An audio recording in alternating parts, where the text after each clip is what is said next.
Assalamualaikum warahmatullahi wabarakatuh. Kami dari kelompok 10 yang beranggotakan saya, Amelia Inayah, Aprilia Dian Sukmawati, dan Dwi Pujiono akan mempresentasikan materi pembelajaran yang bertema Strategi Pembelajaran Kuantum, Teaching dan Learning. Quantum Teaching. Quantum Teaching terdiri dari quantum dan teaching. Secara etimologi, quantum diambil dari istilah fisika yang berarti sejumlah energi yang dipancarkan atau dibebaskan atau diserap dalam suatu proses. Secara terminologi, kuantum adalah interaksi-interaksi yang mengubah energi menjadi cahaya. Sedangkan teaching berasal dari bahasa Inggris, dari kata teach yang berarti mengajar.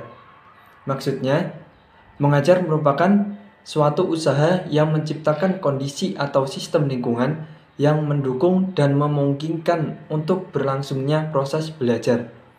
Jadi, yang dimaksud pertama untuk menciptakan lingkungan suatu usaha yang menciptakan, yang kedua kondisi untuk menciptakan proses belajar yang menyenangkan, yang mendukung, yang ketiga dan memungkinkan untuk berlangsungnya menyesuaikan kemampuan otak dengan apa yang dibutuhkan oleh otak. Yang keempat, untuk membantu meningkatkan keberhasilan hidup dan karir. Yang kelima, untuk membantu mempercepat dalam pembelajaran. Saya, Aprilia Dian Sukmawati, akan melanjutkan penjelasan dari Mas Dwi Pujiono mengenai Quantum Teaching. Quantum Teaching adalah suatu usaha untuk menciptakan sebuah kondisi atau sistem lingkungan yang mendukung dan memungkinkan untuk berlangsungnya proses belajar dengan pengubahan bermacam-macam interaksi yang ada di dalam maupun di sekitar momen belajar. Interaksi tersebut dapat mengubah kemampuan bakat alami peserta didik menjadi cahaya yang bermanfaat bagi diri sendiri dan orang lain. Dalam teaching, guru sangat diharapkan sebagai aktor yang mampu memainkan berbagai gaya belajar anak, mengorkestrakan kelas, menghipnotis kelas dengan daya tarik, dan menguatkan konsep ke dalam diri anak. Prinsipnya, bawalah dunia guru ke dunia siswa, dan ajaklah siswa ke dunia guru.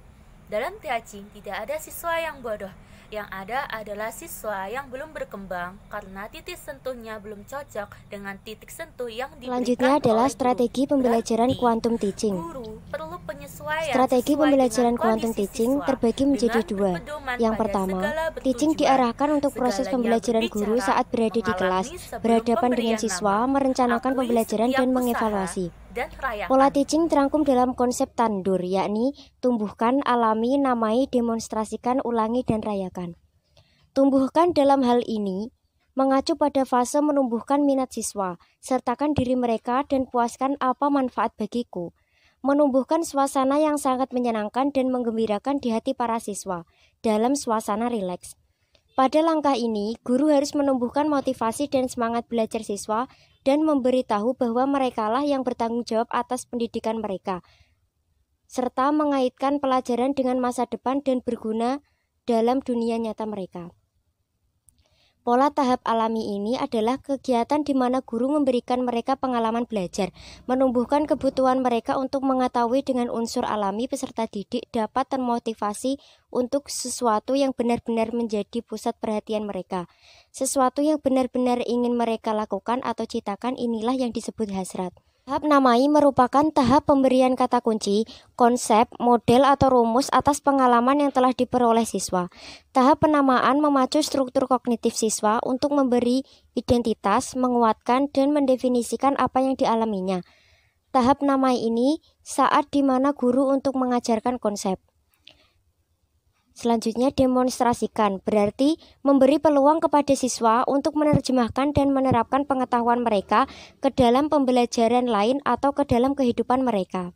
Ulangi, berarti bahwa proses pengulangan dalam kegiatan pembelajaran dapat memperkuat koneksi saraf dan menumbuhkan rasa tahu atau yakin terhadap kemampuan siswa. Semakin sering dilakukan pengulangan, maka pengetahuan akan semakin mendalam. Pengulangan dilakukan secara multimodalitas dan multi kecerdasan. Selanjutnya, Unsur rayakan ini dapat dilakukan dengan memberi pujian, tepuk tangan, ataupun dengan hadiah kepada peserta didik setelah melakukan proses pembelajaran dengan benar.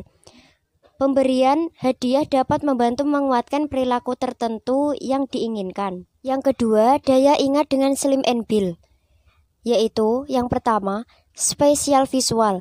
Jenis kecerdasan ini memiliki cara berpikir dalam bentuk citra dan gambar. Yang kedua, linguistik verbal, berpikir dengan kata-kata, mencakup kemahiran dalam berbahasa untuk berbicara, menghubungkan, dan menafsirkan. Yang ketiga, interpersonal yang cenderung memiliki kelebihan dalam memimpin, berbicara, dan kerjasama. Yang keempat, musikal ritmik, jenis kecerdasan berpikir dalam irama dan melodi. Yang kelima, naturalis, lebih suka untuk jalan-jalan di alam terbuka. Yang keenam, badan kinestetik, kemampuan untuk mengendalikan dan menggunakan badan fisik dengan mudah dan cekatan. Yang ketujuh, intrapersonal, lebih mengacu pada kesadaran refleksi mengenai perasaan dan proses pemikiran diri sendiri. Yang kedelapan, logis matematis, jenis kecerdasan yang berpikir dengan penalaran. Mengenai quantum learning. Quantum learning merupakan strategi belajar yang bisa digunakan oleh siapa saja selain siswa dan guru, karena sistem dari quantum learning ini adalah memberikan gambaran untuk mendalami apa saja dengan cara yang mantap dan berkesan. Caranya, jadi seorang pembelajar atau seorang pendidik maupun siswa itu harus mengetahui terlebih dahulu gaya belajar, gaya berpikir, juga situasi yang terjadi pada diri sendiri. Dengan begitu, pembelajar akan dengan cepat mendalami sesuatu yang telah diajarkan. Jadi banyak orang yang telah merasakan hasilnya dari quantum learning ini. Salah satu metode strategi belajar mengajar ini dengan merasakan hasil selanjutnya adalah model pembelajaran quantum learning. Model pembelajaran quantum learning ini harus mengetahui terlebih dahulu gaya belajar, gaya berpikir, dan situasi dirinya adalah sebagai berikut. Yang pertama adalah kekuatan ambak, yaitu apa sih manfaatnya bagiku, apa sih manfaatnya pembelajaran bagiku. Jadi setiap pembelajar itu harus memiliki tujuan, visi misi yang harus diterapkan untuk memotivasi dirinya sendiri, supaya mengapa aku harus mendapatkan pendidikan, harus mempelajari pendidikan, mempelajari pengetahuan, dan harus memberikan visi misi terhadap dirinya sendiri. Yang kedua adalah membebaskan gaya belajarnya. Jadi setiap orang itu memiliki gaya belajar masing-masing. Seperti yang pertama adalah gaya belajar visual. Jadi gaya belajar visual ini, seseorang itu memegang peranan penting dalam penglihatan visualnya. Seperti mereka itu cenderung belajar melalui apa yang mereka lihat. Jadi misalnya guru menerangkan sesuatu, jadi guru memberikan contoh, guru memberikan implementasi terhadap pengetahuan yang dimiliki. Jadi siswa akan melihat, akan mencontohkan, akan mempraktikkan yang diterangkan oleh guru tersebut. Yang kedua adalah gaya belajar auditorial, yaitu seseorang atau siswa yang bertipe auditory ini mengandalkan kesuksesan belajarnya melalui telinga atau alat pendengarannya. Jadi, siswa yang mempunyai gaya belajar auditory dapat belajar secara lebih cepat dengan menggunakan diskusi verbal dan mendengarkan apa yang guru katakan, apa yang guru bicarakan. Selanjutnya adalah gaya belajar kinestik, yaitu siswa mempunyai gaya belajar kinestik ini dapat melakukan pembelajaran menggunakan media bergerak, media menyentuh, dan melakukan. Jadi siswa yang memiliki tipe seperti ini itu tidak bisa tahan lama untuk duduk di dalam kelas. Jadi siswa yang memiliki tipe kinestik ini itu lebih baik jika prosesnya itu disertai kegiatan fisik, misalnya pada mata pelajaran olahraga. Siswa yang memiliki gaya belajar kinestetik ini cenderung berdominan ke mata pelajaran olahraga, karena kan pada mata pelajaran olahraga sendiri itu lebih banyak beraktivitas di outdoor ketimbang aktivitasnya di indoor. Selanjutnya adalah penerapan quantum learning. Penerapan di dalam kelas itu, guru itu harus mampu memberikan penghargaan atau pengakuan pada setiap usaha yang dilakukan oleh siswanya.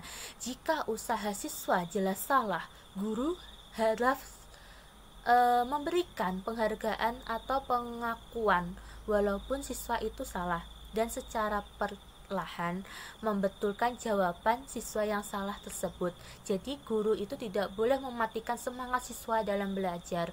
Jika layak dipelajari, maka layak pula dirayakan. Berarti perayaan dapat memberi umpan balik mengenai kemajuan dan progres untuk meningkatkan prestasi yang didapat oleh siswa itu secara positif dalam pembelajarannya. Penerapannya di kelas itu, guru harus memiliki strategi untuk memberikan umpan balik positif yang dapat mendorong semangat belajar siswa. Jadi umpan balik positif ini pada setiap usaha siswa, baik secara berkelompok maupun secara individu.